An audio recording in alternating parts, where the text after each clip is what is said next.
All right. Good morning. Good morning. It's Thursday morning here. And it's the Dev Talk Show.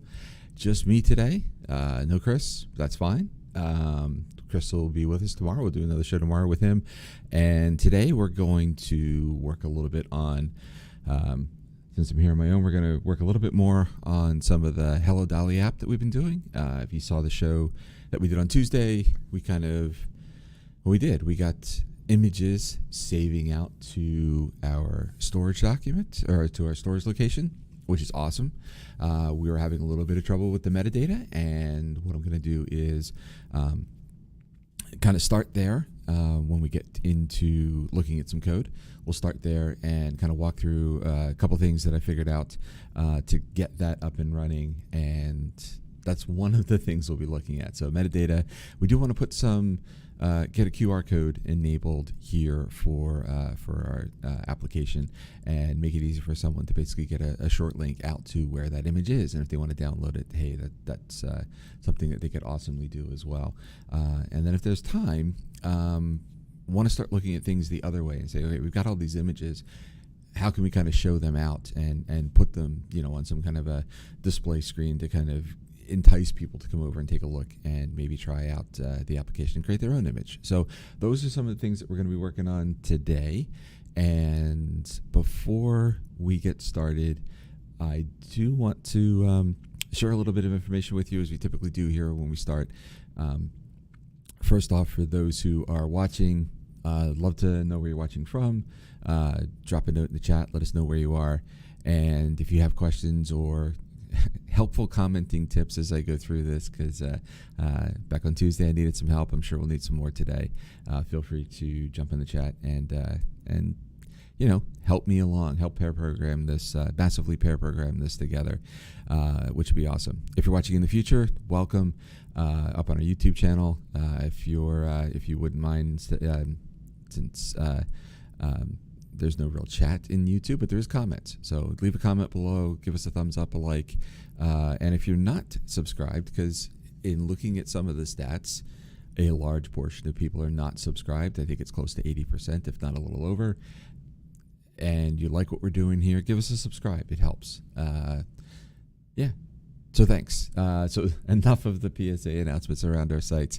Let's get into some of the content here. I want to share my screen with StreamYard. Let's do that.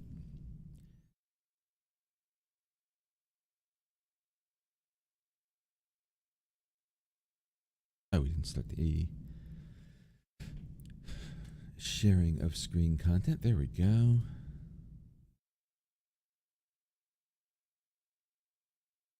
Come on.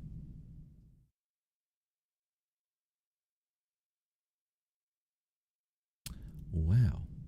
All right. Why are you not seeing that? That's interesting. Let me take it out of this view. 1 second. Give this just a second here. That's odd.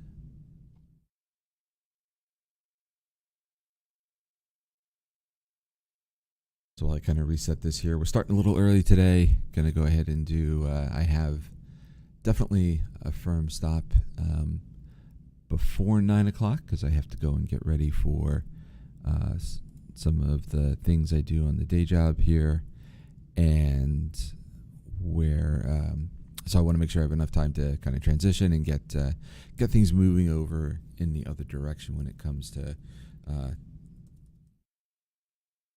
talking to customers, especially about some of the cool things we do here. So let's see if that set things up better. That network.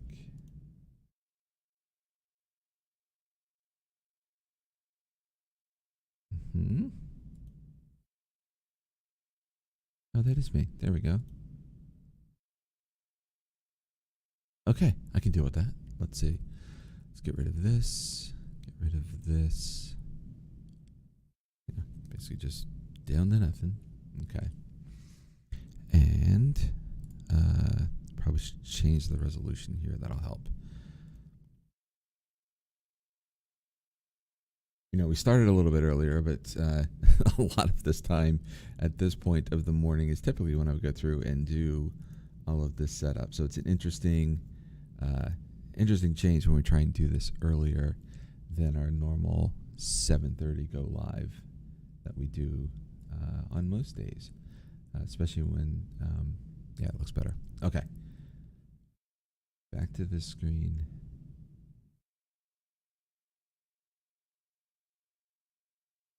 And share. Ooh. That. Awesome. So it looks like we are good. Oh, okay. Size a little off. Let's fix that a little bit. That'll help some of the other things that are there.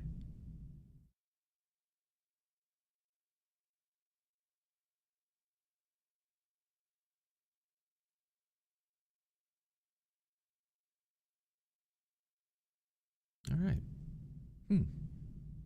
I never noticed it had that banner across it. I have to go back and see if it did that before or not. That would be interesting. I'm doing a bit of sharing from one machine to another, and the tooling we use there will it has that Chrome at the top, and I didn't realize that. Never noticed that before. Okay. Let's get to here.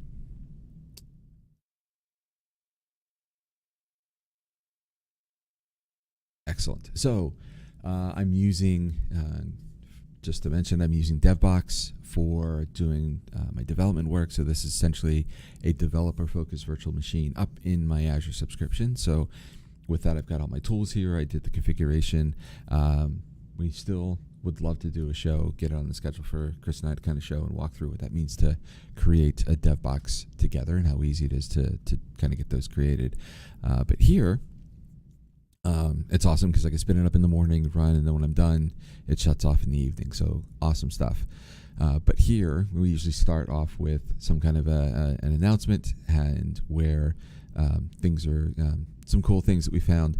And today, while I don't have a specific tool or something, something from a developer perspective that you all should be aware of, and that is the upcoming Build event, which is our Microsoft that's their developer focused conference, and there's options if you want to go and attend in person, because that is available as well this year.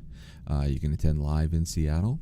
I plan on attending virtually and being able to see the content and be able to catch up on all the cool things that are happening in the Microsoft space. So lots of great speakers. Pretty much the who's who of you would expect to be at a developer conference, especially when it comes to all the great tools and products and things around AI as well, and Visual Studio and things of that nature. So lots of great stuff. If you can go, I highly recommend it. It's been a while since I've been, but it is a great event to be at in person. And yes, I do work for Microsoft, so there's that aspect of it. But even before I joined, I was one of the things I tried to figure out a way to go every year or every time it was offered, certainly. So with that, let's move on to some of the code that we're going to be working on. So I'm going to bring that down. We have our application; it's actually up and running, and I've done a little bit of changes to this, and we'll kind of walk through that. So that's interesting. Okay, that's pretty cool. Let's kind of rerun this. We'll get a new set of questions. For those who've not seen this before, this is an application that I'm punningly calling Hello DallE, and it is using a number of AI services to generate the questions. Once we select some answers for those questions, it will then come back with a prompt based on those answers, and it's using another AI call to make that prompt. And then once it has that prompt, and the prompt is essentially the description of what we want our image to be. In this case, it came back with generate cartoon cityscape that is asymmetrical with yellow buildings and a patterned sky. And we can see that when we pass that over to our DallE service, we get an image that looks like that, which is awesome. And that image, now that it's in there, we can, let's see, well, what we're doing in the background is we're actually saving it. So that submit button is doing a lot. And I think we're going to kind of break that out too as we're going through this. So not only want to have like a two-step process. So submitting your questions will go ahead and generate the prompt. And then you have the ability to say, well, regenerate the prompt, because you could, generative AI is non-deterministic, as they say. So you essentially can pass it the same prompt and get a slightly modified answer. And we could certainly, I think it would be good to have a button that would do that, because it shows that concept of, even though I'm giving it the same information, I can still get a different response back. And then from that, when I get happy with the response that I like, I can go ahead and take that and generate an image from it. So that's kind of the plan here with what we're doing. Cool. So, so with that, we've got it working here. Now, one thing we should look at is, let's see, if I go back over to this one and to this page here, this is my blob storage. So where all of my all the images that I've been testing have been getting stored here. Now, some of those images don't have metadata with you. I will tell you that these last couple here do have metadata, because those are the ones that I'm successfully able to get the metadata loaded into the environment. And good morning, Illuminati. Welcome. Glad to see you again as well. Glad you joined us for some more coding here, our Hello DallE app. Let's see. So we're just getting started, actually picking up from where we were last time. So just thank you for joining us. And you'll see here, this is the one that was done at 11:10, 11:11. No, am I reading that wrong? 11:10, sorry, and 36 seconds. And you'll see here that I actually have a value in our metadata for this object, which is awesome. And then we have essentially a key value. I was doing some testing. So now that we got it working, let's go back and show the code about how we got this in there. And I'm still going to do some modifying of the code that's here, but essentially, thank you, Copilot Chat. What I'm doing is I created a different dictionary, and that was just to test some things out. I was basically saying, hey, can I just drop a string in there for the key and the value? That worked effectively. So I was happy with that. So I know that I was at least able to, with the code that I have there, put a key value pair. And that was this object here that I created earlier. And I have value 1, value 2, right? So that was what I had in there. I was testing it out. And then this here is actually just from the user interface. I can add key name should be valid C# identifier, right? So we can do that. And I can basically drop just some text from the live stream. And that's all I need to do, and it'll save. So I knew I could get the code that I was putting in there. In this case, I copied the code that was generated from the prompt and dropped it in here. So everything that was in there pretty much was going to be able to be pasted, right? It wasn't too long. It didn't have any funny characters in it, I didn't think. So at least I was going down a path of, hey, I think we could get this into our metadata here. So given that test, went back to the docs here. Let's see.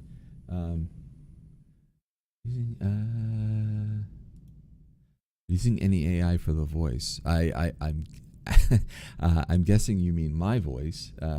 No, this is mainly my natural voice. There's a little bit of post processing in the on the PC here to make it a little more bassy. But no, it's just being a good microphone and being really close to the microphone when you're using it, because it makes a difference.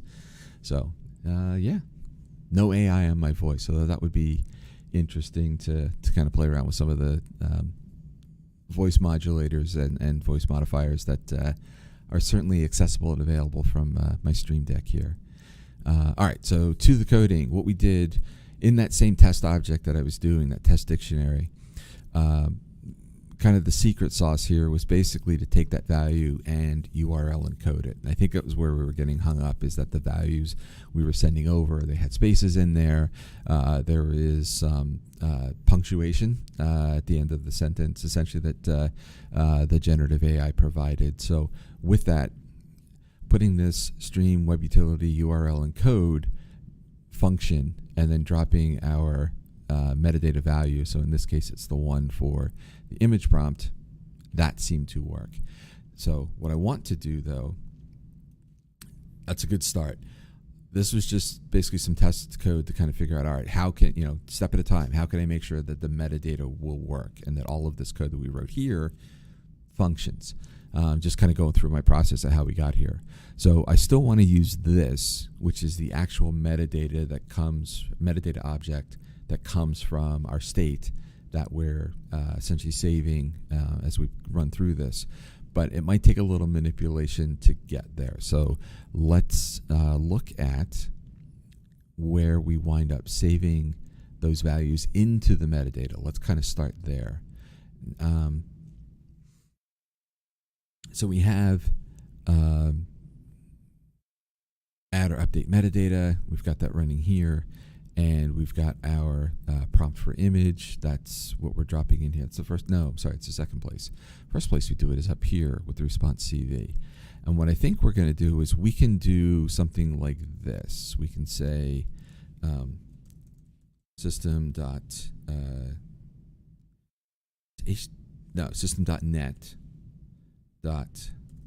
web utility URL encode, and we can wrap that call in there before we send it over, right? But then I've got to do that for every value I pass along, and I don't necessarily want to do that everywhere because that's a lot of control. Yeah, that's a lot of code we've got hanging out inside of our method here, when it really only, I guess, technically needs to be done inside of this method here. So what I'm going to do is I'm going to F12 and map my way into that method, and where while that's a string, what I want to do is have essentially, well, we can say it's a string, that's fine, URL encoded key. Hey, good morning, Nick. Welcome. Glad to have you here.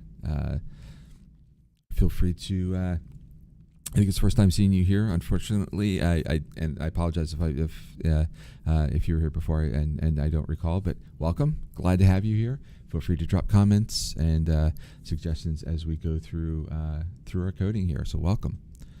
Let us know. Awesome to know where you all are watching from. And hey, if it's your first time here, welcome. So what I'm going to do here is I'm going to have a URL encoded key value, and it's already kind of trying to help me out here, but I know we already know really what this is going to look like, because it's system.net.web utility.URL encode with the key, right? So that gives us our URL encoded key value, and Copilot here is being super helpful and saying, well, if you're going to encode the key, you might as well encode the value too. I love it. We'll just do that. And then this way, that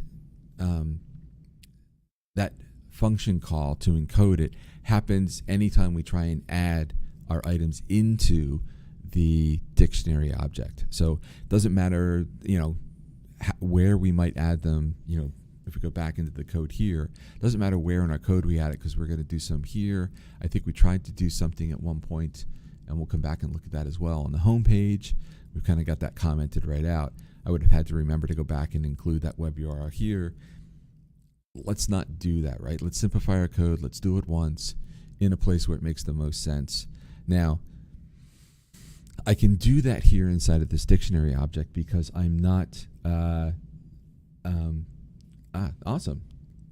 That's one of the good benefits of doing our show early is that we get people from Europe joining us. Welcome from Norway. That's awesome. Welcome. Never been to Norway. Been to London, been to Paris. But that's kind of it. Maybe someday. That'd be fun. If we think about the object we have here, getting back to why it makes sense to always encode those values when we add or update, this object is specifically around including the metadata or forgetting the metadata of our image in the blob storage. We're always going to need it URL encoded because that's the only way it's going to essentially get across the wire and into our blob storage. So it makes sense for us to say every time we add an object, I want a URL encode the key and the value. Okay, so putting it here, I'm comfortable doing that. I'm comfortable that I'm not going to have an occasion where I don't need a value in there that's encoded because of where this object in this class and this information that's in here always winds up being sent across the wire and needs to be encoded. So with that, I need to also make sure we change this because that's what it's going to be looking for. Change this and this and do the same thing with the value. It's a little bit of copy paste refactoring there. And essentially what we wind up with now, we'll have to test it, but we should be able to say, hey, does this key exist? If it does, then we're just going to pass the value over to the key. If it does not exist, then we come down here and actually add it as a new key, or yeah, as a new key pair value with those settings in there. Okay. All right. I like where that's going. That feels good. Let's save it. Let's go back. Oh, we are in our image state. Well, that's our metastate document. We want to be in our image generator code. Okay. Doing well, doing well. So we got this. We're getting our responses. We got our prompt. We got our prompt for image. I say at this point, let's get rid of this because it was just a test to make sure that we could, write metadata values there. So I'm comfortable getting rid of this. And I'm also comfortable getting rid of this bit and uncommenting what should be there, which is the metadata object, right? So can we send that object across the wire, given the way we've encoded everything? So let's save it. Let's do a run.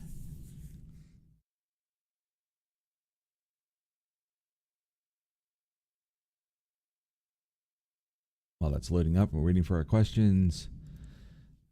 It is, I've heard good things about Norway and being a beautiful country. That's one of the reasons I want to get up there.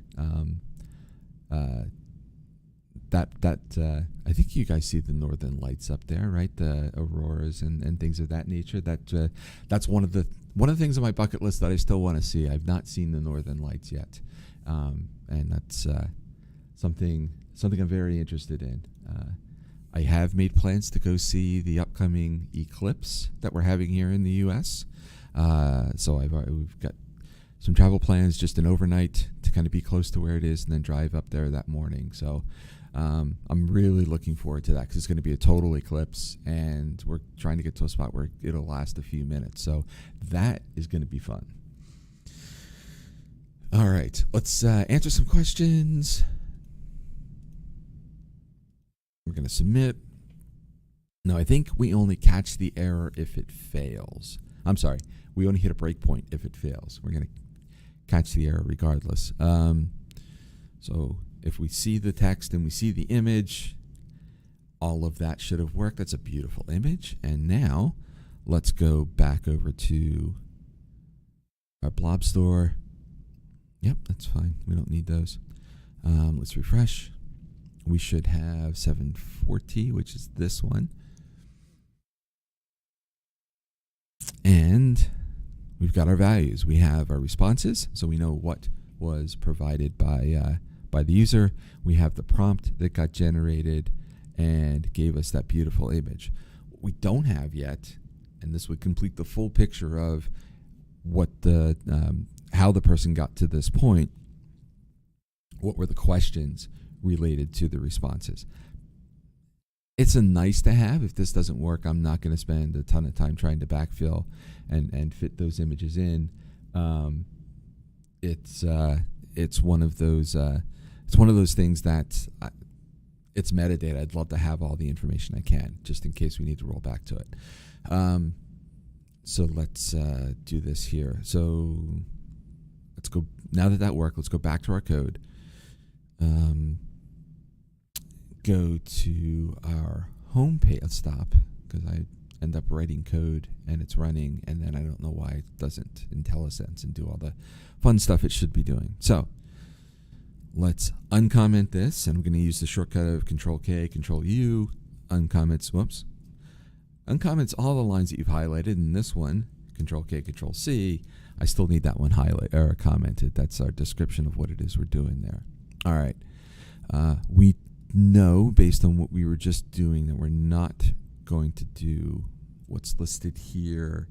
We tried a bunch of different things when I was having some issues writing the metadata. So in this case, we're not going to use that. I'm not going to use this.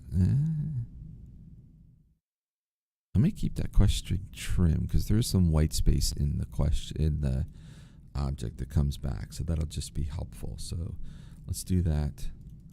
Let's get rid of this line, and for adding our metadata, we're going to take our questions and we're going to essentially just do this, because we don't need any other formatting. Question string trim, we'll do that here because this is the only value that we want to make sure gets trimmed. So we'll do that, and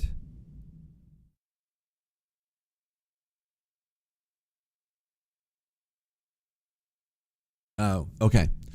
Let's explain what this is. And Illuminati's come to visit Taiwan too. Yes, I'd love to come do that. That'd be that would also be fun. Little longer ride, but that's okay. Maybe we can kind of hook that onto a few other things if I head out that way for a reason. There is, and we have to do some logging around this eventually as well. There is some, in doing the testing, there's a possibility. This section here is all focused on generating the questions from the service. And when we generate the questions, we're basically passing in a prompt that describes what it is that we want that service to do, and say, generate a list of questions, provide answers that are 1 to 2 words long, and, don't give me things back in a numeric list. Just give them back to me in this JSON format. So that's what our prompt essentially encompasses. Sometimes it ignores the message of don't give me this back in an ordered list, and that's what I get. That then breaks this line here, because I can't deserialize an ordered list into a collection of my question view model classes. Everything just kind of falls apart. So it does happen. It's a small percentage of time that it happens, but usually when I ask it a second time, I then get the JSON response that I want. So what I'm doing here is I'm doing a try, and if that fails, and the failure is a JSON exception, which means this, if we look here at the deserialized object, we see that there are some exceptions listed there. And I don't think I have my zoom in on to show, unfortunately. But you can see under the exceptions, there's an argument null, but the middle one, the JSON exception, which means it could not convert that JSON object into the class that I've asked it to convert it into. So that typically would mean that what it got was not in an appropriate formatted JSON structure. So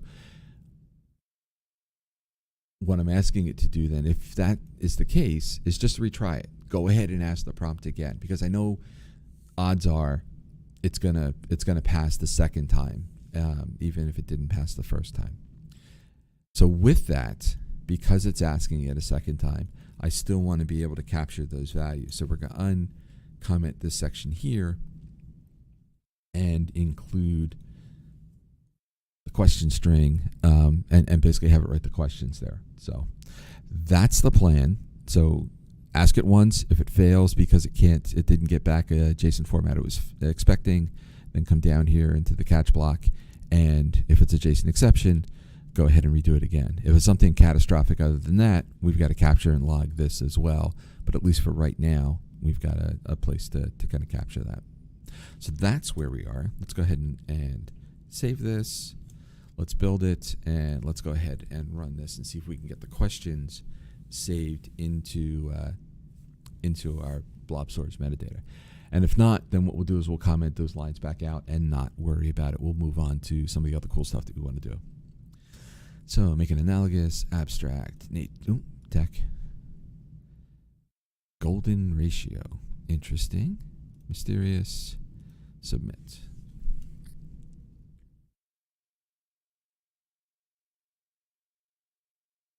I will say it's a lot tougher doing these streams on your own. There's a lot more talking than when Chris and I do them together. All right. Imagine a mysterious and abstract image made of technology elements that follow the golden ratio and have an analogous color scheme. I like that. That's pretty cool. That's a good design. Very nice. All right. So because that was successful, that means we can go back and look at our image. We'll refresh. We'll get the latest image there from around 748, in this case 747. And so not only do we have our responses and our image prompt, but we actually also have the collection of questions, which is great. So yeah, I think we have I think we have a good landing point where we want to be here. So this is awesome. So let's think, where do we want to go next? Let's go back to our application.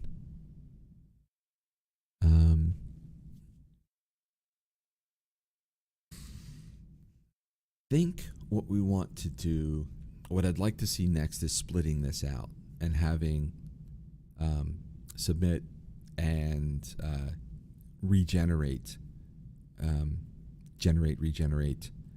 listed here on our page as options. So that means we've got to create another button. We've got to basically split out some of the code to generate the prompt, and then not go as far as request the image. We'll save that in the submit button. So let's take a look at that and see how we refactor that out. So we'll stop here.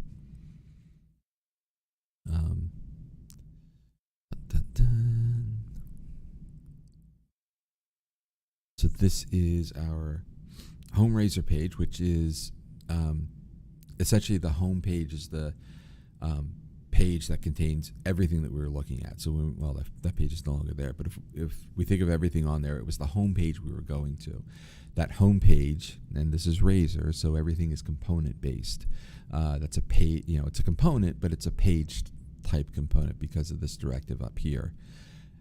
On this page are a number of other Blazor components that we created. So in this case, our questions component, every time we have a question, or when it creates all those questions and goes to essentially data bind them on the page here, it instantiates this questions component for each question that we've are adding.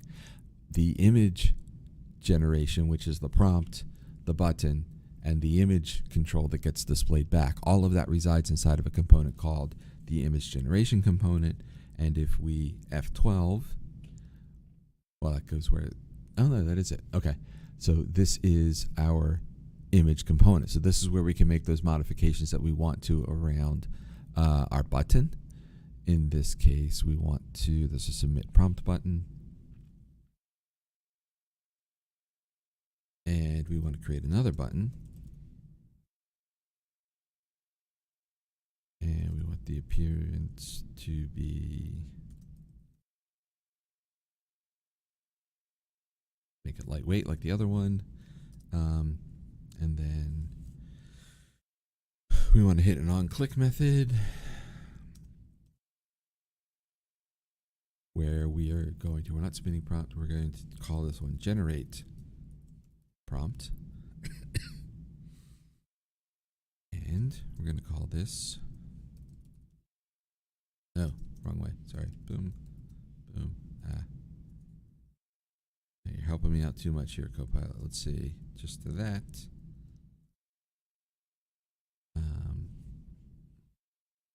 I do this, is there a text? Is there a value? Should be able to do value. I mean, call it generate for now. We might change that up a little bit. So this is red squiggles because the method of generate prompt doesn't exist. So let's go ahead and create that. We'll do it private. We'll do it a sync task of generate prompts. We don't pass any variables into that. Why are you?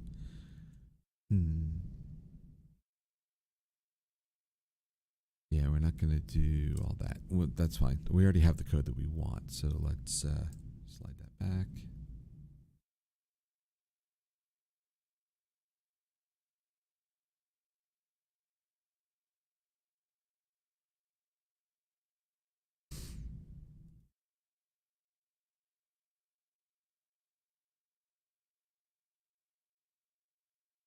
Go.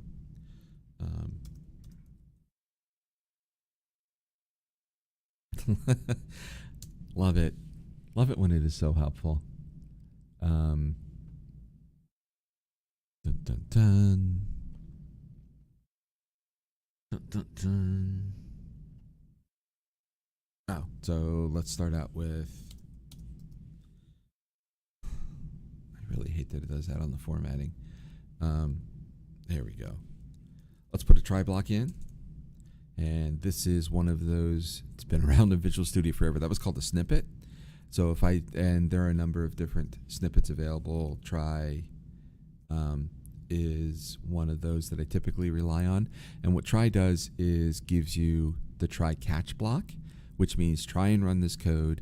And if you hit any kind of an exception, we've got our catch block to fall into. And as you saw when we were doing the JSON exception, you can actually have different things happen depending on what type of exception you get. So in this case, we're doing our try and we get an exception. The other one there, just to show it for completion, is there is a try catch. Oops, Copilot took over on that one.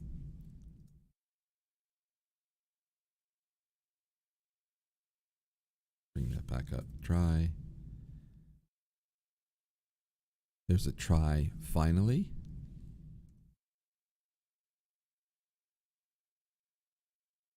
Essentially what that does, and I'm not sure why that snippet is not letting me do what I want to do. Yeah, it should tap twice to insert the try F. There we go. So it would put a finally block in there. It used to be try catch finally. So this would mean that you could have a catch block here, right? And then any, there we go. Give me another finally. Essentially what that means then is that you would try, you would catch, and regardless of what happens with the exception, whatever, do this at the end. That's what finally would give you, okay? All right, enough of that. Let's see. Explain some of those things because sometimes people are new to C# or coding in general, and we want to kind of make sure that you all can follow along with what my thought process is as I go through and start to do these things.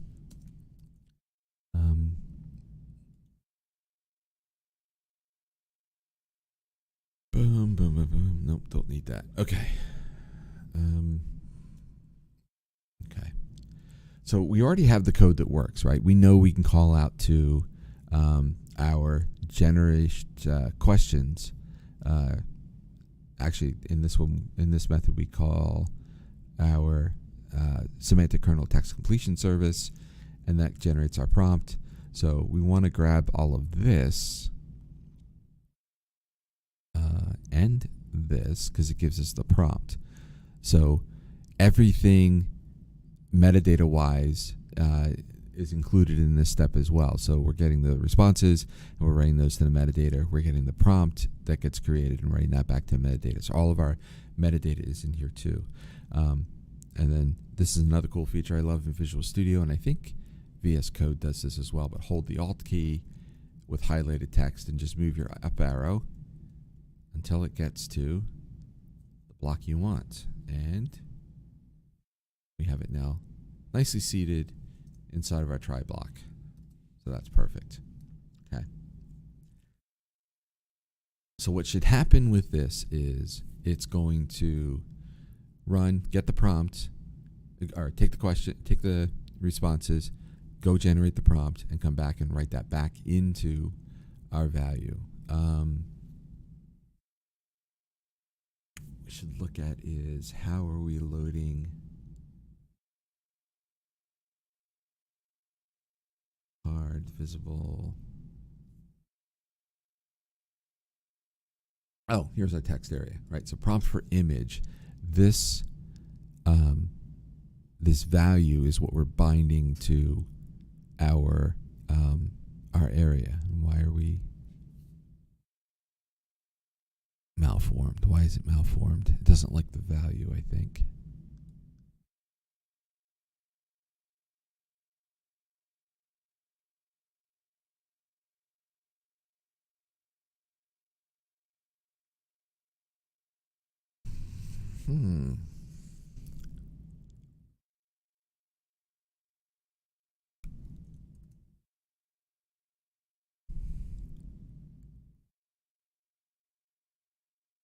Really holding me up on that? Let's see.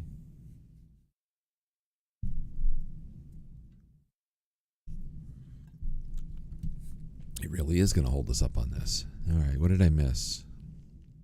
Oh, end tag. There we go. That's much better. So let's see if this, because I would like to leave this as a value and come back to it at some point shortly if this all works. All right, let's see what that looks like. I might have to mess around with the location of as well.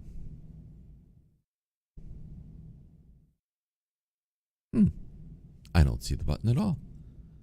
That's not fun.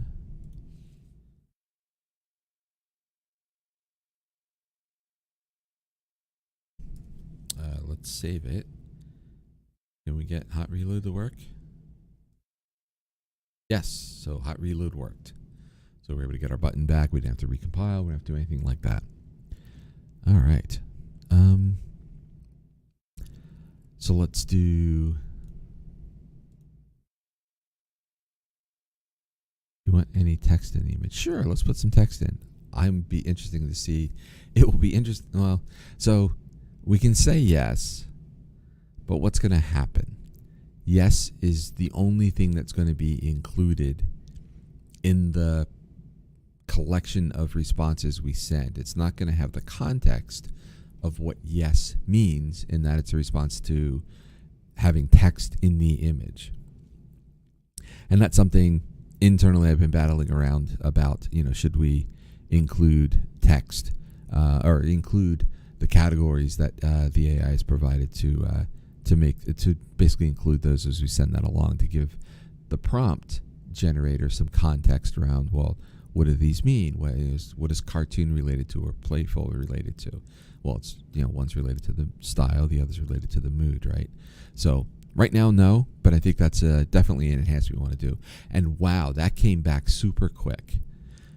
So we're generating a playful cartoon scene with a colorful gradient background featuring an assortment of plants.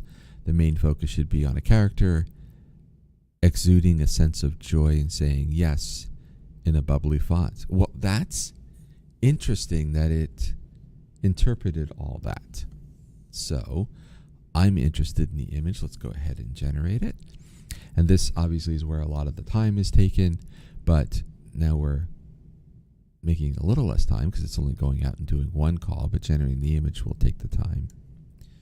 And with that, that's pretty cool. Okay.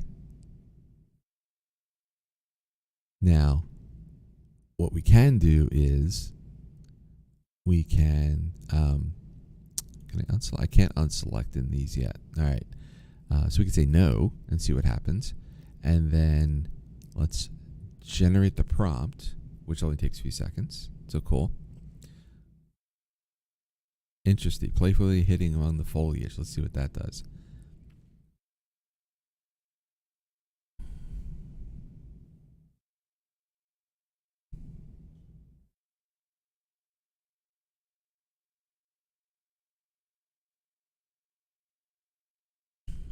Awesome. Hiding among the foliage. So you can see it. It's not that well hidden, but it is hidden. It is kind of among the foliage, which is cool because it's got some obscured things happening, even some potential shadows and things happening there. So that's pretty fun. So both of those images have gotten saved, so that's great. I've got a way of doing this. I can generate and regenerate. What I want to do is, can I make this much like we have for our,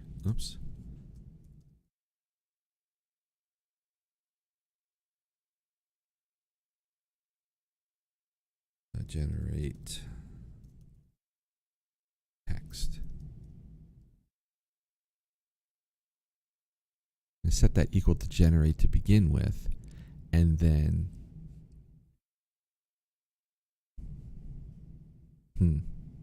maybe we don't set that. Well, it needs to say something, so yeah. It shouldn't reinitialize, so that should be fine. So what I want to do is when we come into our generate prompt, have generate button text equal to, that's fun. And that maybe at the end, when it's ready to come back, we do,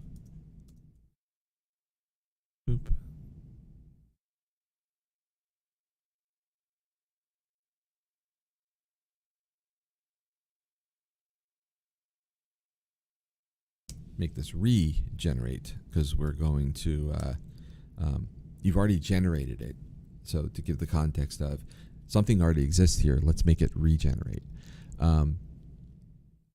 Maybe that's a way to do it. Maybe we'll see how that works, because the other way to do it is to basically say, well, if this value is not string.empty, then it should be regenerate. And if it is, then it should be generate. So that's another possibility here for how we might do it. So let's try this. See if we can do a reload. Not reload seems to want to work. If I go ahead and kind of reboot or reset the page, I've got my generate. Let's see, then make it blue, make it vintage, make it people, and make it happy. Generate. Yeah, and it didn't want to set that. My guess is, like guess nothing. The reason is because I didn't tell it to redo it. So what I want this to be is actually, I want this to be some razor code, razor syntax inside of here, and have it be generate button text. So whatever the value of that is, I want that to populate that part of the control. So let's save that. Code changes were applied successfully. Beautiful. And it says regenerate. So that did happen on the page, which is really cool.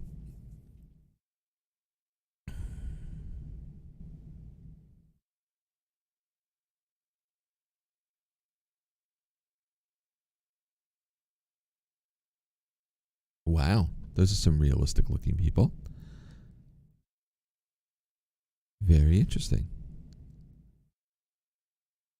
Vintage inspired image showcases happy people surrounded by asymmetric blue elements. Nice. All right. Think. I think the next thing. So this is cool. We're in a good spot. Let's see. Let's go ahead and do the right thing.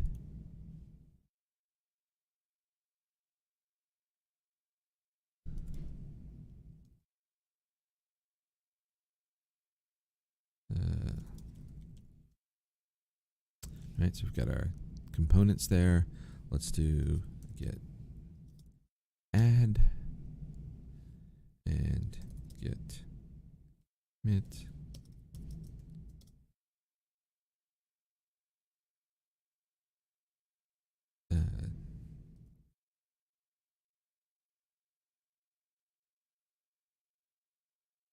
Awesome. And we'll do a git push.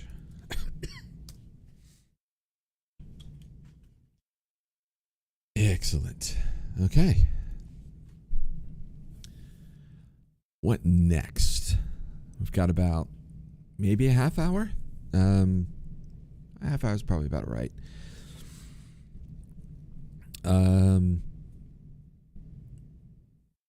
think what we want to do is I don't want to go down. So ultimately, all we're doing right now is we're saving images and we're making images show on the screen.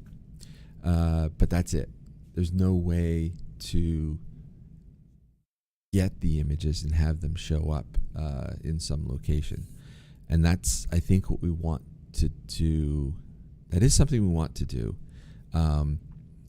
My concern is getting that done in a half an hour. Maybe we start it, we see how far we get. The other option, and I think this would be pretty cool to see, is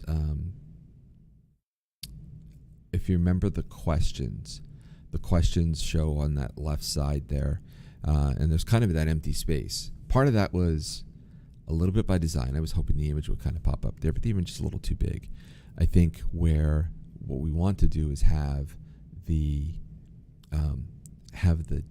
data that generate or that populates those question components. Basically, what did we get back from the generative AI, and have that shown there, because that's a good talking point to say, okay, we started with nothing except a prompt, and that prompt gave us this collection of questions and answers, and then those questions and answers via the code populated those controls, right? So it becomes part of the talking points to do that, and it should be pretty simple. Yeah.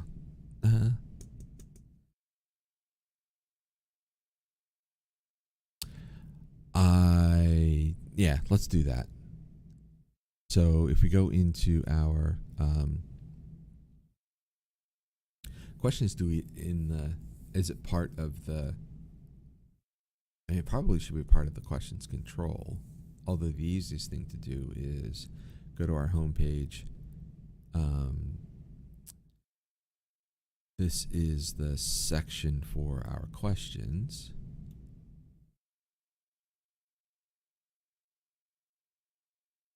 And I don't know if we're doing it. I can take a look. I don't know if we're doing anything inside of the questions.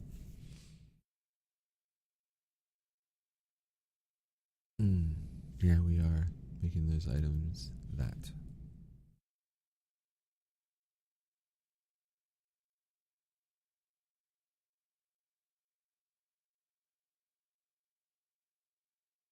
That still may not be enough. Okay, so that's our question. Let's go back.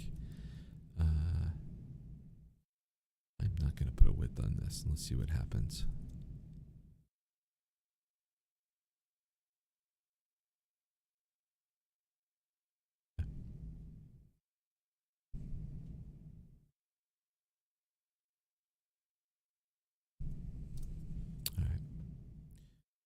Fluent stack. So basically, as each question comes in, they're getting stacked vertically. That's why we were able to get that appearance. We we see that when they're getting questions. I want to have it inside of this div.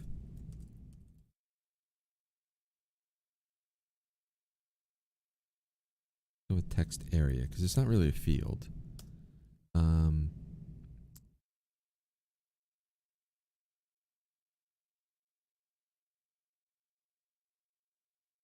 So questions is our object. Let's come down here.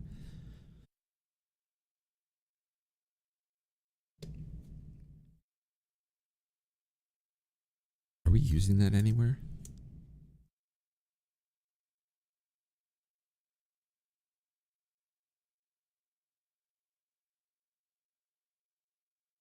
We are not. So let's get rid of that. Clean up some stuff as we look at this. Questions, listening file. Load questions. This is where we get the questions coming back. We get our quest string. And then maybe we take this.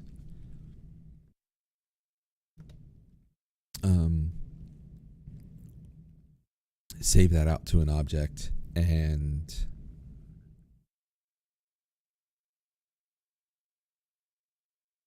yeah, let's save that to an object here. Make it private. Oops.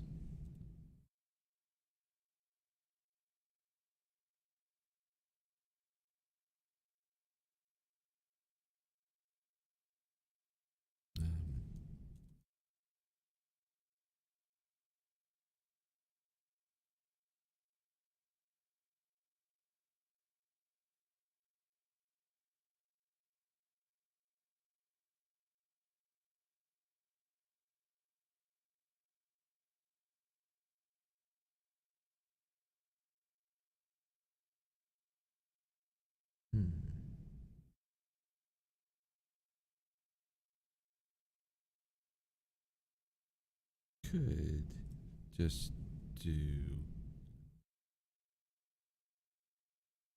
We should do. I think we can do this. Let's take that.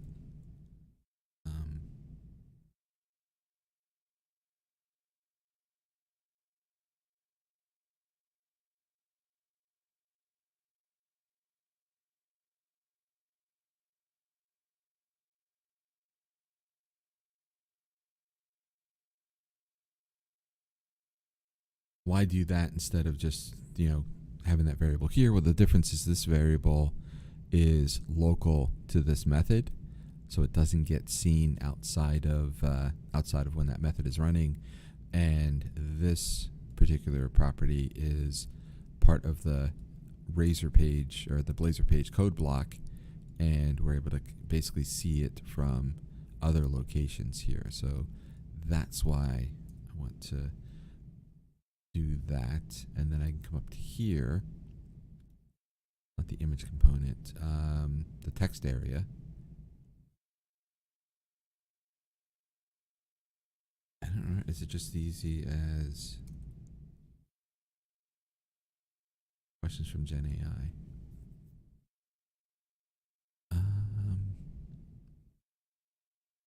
Let's take a look, because I think we set that in. Oh yeah, we do a text area here and we do a bind value. Okay.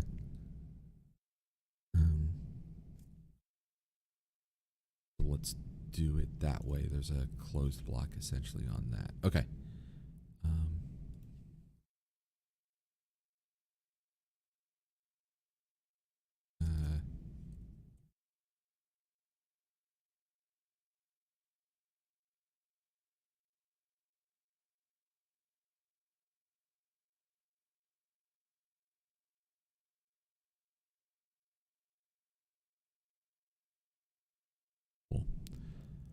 That I think should work.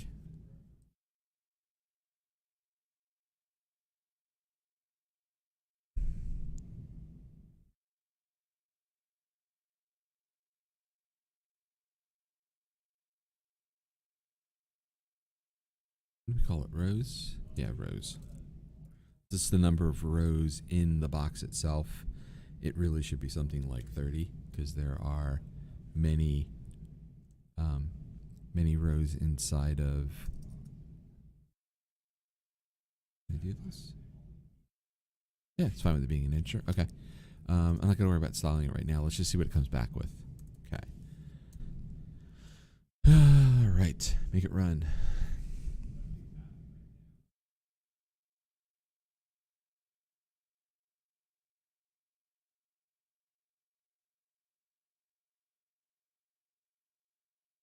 Yeah, we probably want to slide that up. I mean, it's nice we got a good block of things happening with that. Let's go back to here.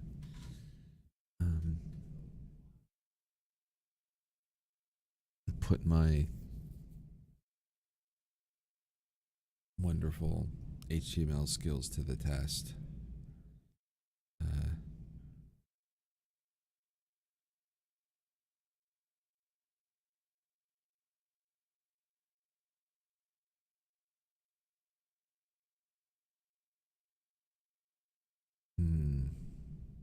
Block?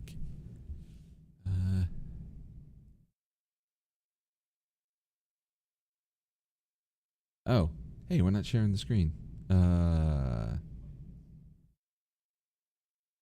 Do that.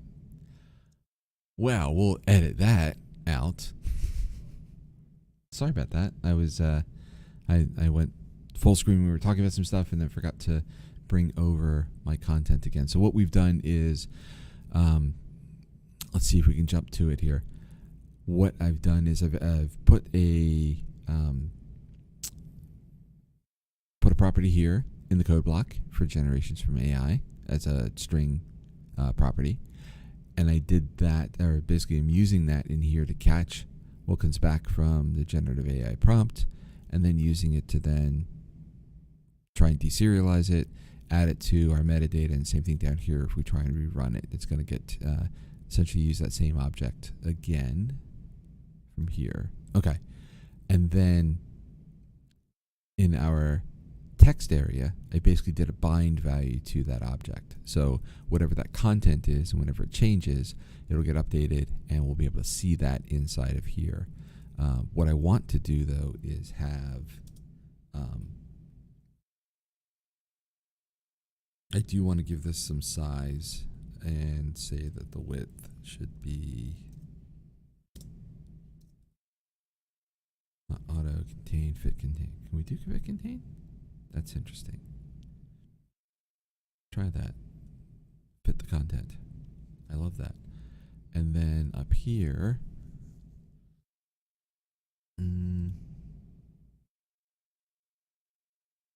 it's having a little bit of problem because of that.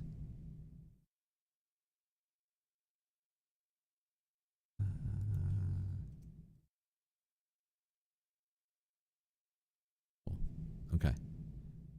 I don't need that.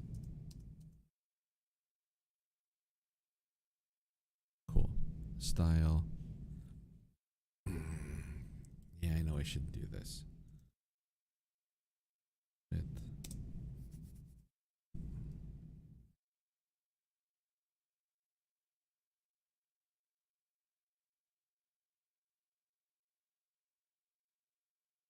Well, I should be able to do...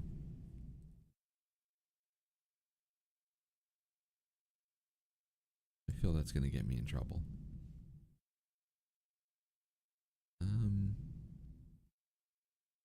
Oh, let's run it. What could go wrong?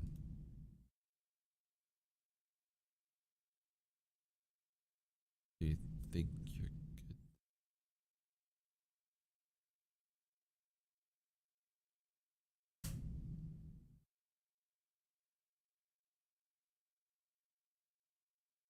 Interesting, because we should be able to slide this up, which is what I want.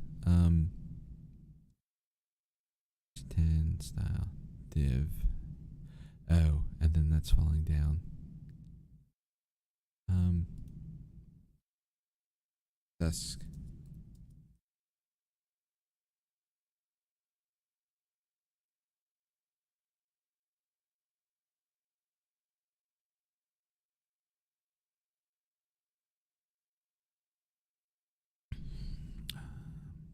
float left. That's what it is.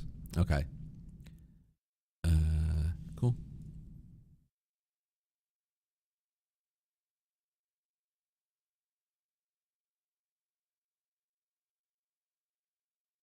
Awesome. And then we can come down here.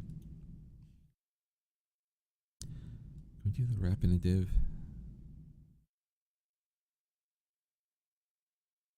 Doesn't recognize that command. All right.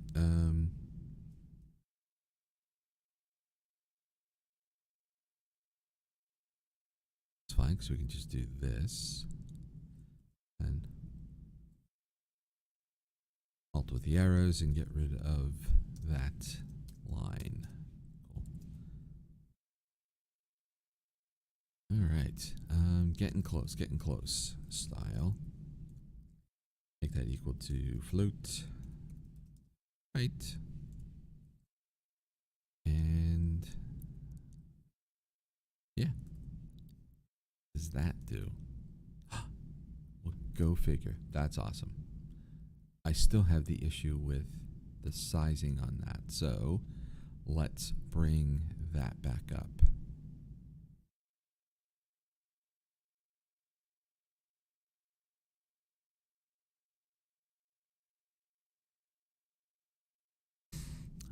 Float.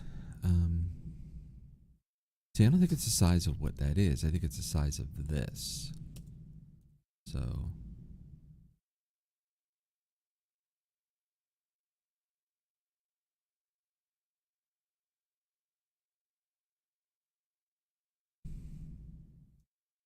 and maybe that's the wrong control. Oh, we've already got a style element. Okay.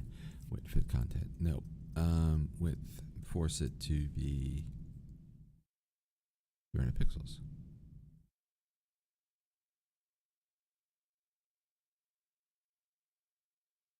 Getting better. I forgot we've got a big screen here, so let's make it 4.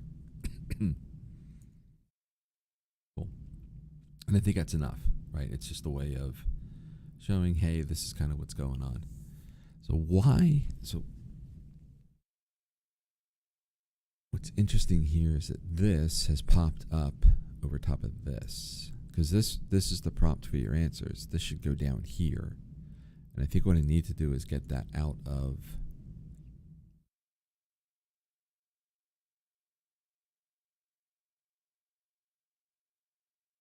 right. If we close that up, that's all the question components, except for that. Questions from Gen AI. Why is that?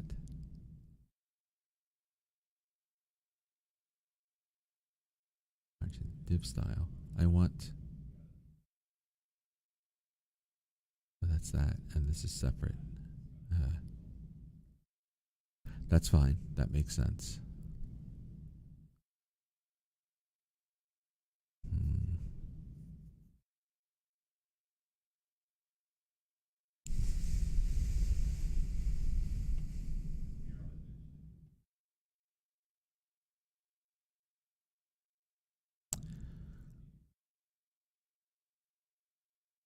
Margin 10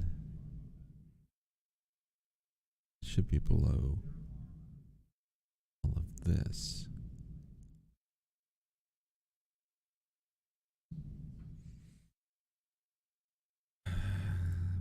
Let's do the inspect bit.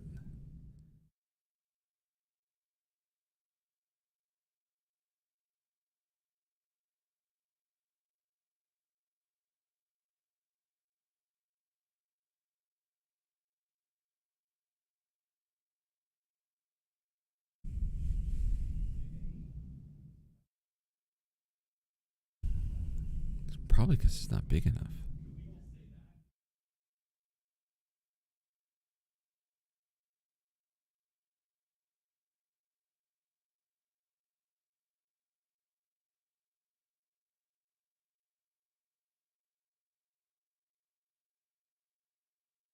And then that forces that down below.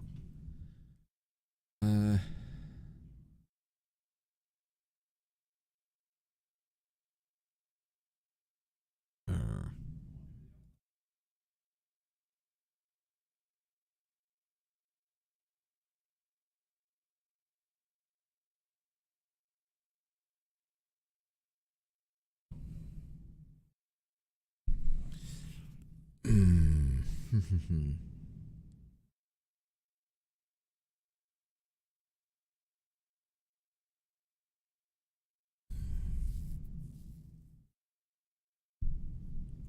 think it's really close. And maybe text area is not the right thing we should be using. Switch that over to something else.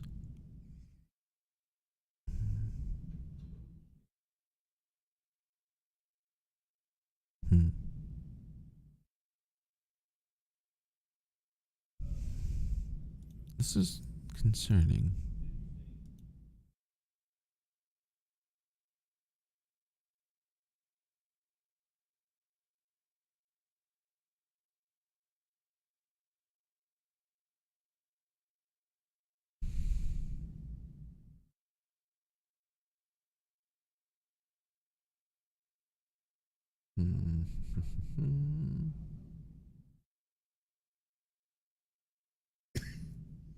That's interesting. Yeah. Okay. So I think where we are here is, and I'm not the best when it comes to modifying HTML and formatting and doing those things on the web front end. I'll be honest, but I also think that doesn't make for the best streaming content because we're not writing any code. But we did get to a good point today where we've got our questions that are generated, we've got our responses that are generated, and we have essentially a way of this one did make and everything's getting saved over to blob storage. I think what we'll do is, I know tomorrow Chris is going to join me for Chris and I are going to be able to do a stream tomorrow together. That's the current plan. I believe we're going to continue that conversation we had started yesterday around authentication and including mechanism for wiring up authentication to even I think starting out with a local service and then eventually up to some kind of a social type of identity provider. So basically letting taking those steps manually and understanding what's going on as we start to implement those pieces and be able to give you a better understanding of what's happening when you say, hey, include authentication and include this type of authentication. Because it's great when it works, but when it doesn't, you really need to understand kind of what's going on under the covers. So that's kind of where we're walking through it and kind of showing how that all takes place. So with that, I think we're coming up on bottom of the hour here in the East Coast, 8:30 local time. And I think we're going to wrap up for today. We've done some good things. We've got code that saves everything to our blob storage. We didn't get to the QR code, but we did some additional things with pulling out that extra button and being able to have it regenerate our code, which I thought was really important to have at this point. I think when we come back next time, which probably is going to be not sure what day, but definitely a day next week, we will we'll continue down the path of the QR code and having that big picture visibility of all of the images that we've been creating, kind of put a collage of them together so that we can see them up on some of our display windows and be able to generate interest in going and doing their own image for Hello DallE. So with that, I'm going to drop the stream here. Thanks everyone for joining and folks who are joining us in chat and commenting along. I appreciate you watching and learning some code with me as we go through this. And yeah, if this was interesting to you, comment below if you're seeing this in the future. Give us a like if this was something interesting. And then be sure to subscribe to our YouTube channel as well. So youtube.com/TheDevTalkShow. With that, I'm going to sign off for today. My name is Rich Ross, and we'll see you next time on Dev Talk Show.